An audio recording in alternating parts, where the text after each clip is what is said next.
Good morning, welcome to Goodwill. In this video presentation, we will see how we can trade in MCX crude oil futures and options today. Let us see what happened yesterday. The chart you're seeing is 20-minute candlestick chart for MCX crude oil. Yesterday the market opened near 7,420s. After the price opening, it took resistance near 7,460, came down till 7,375, where the price recovered and went up till 7,650s. From there onwards, the market again started selling.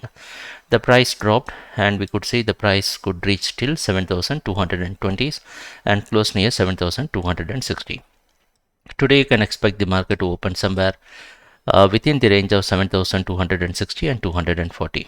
You can go for selling till 7,320 by placing stop loss near or above 7,340, expecting the market to hit various target marked as possible support.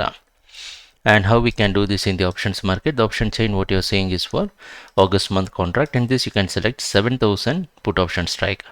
Whenever the price hits any resistance, you can buy this put option with a 50-point stop, and you can expect the value to increase once the underlying asset decreases.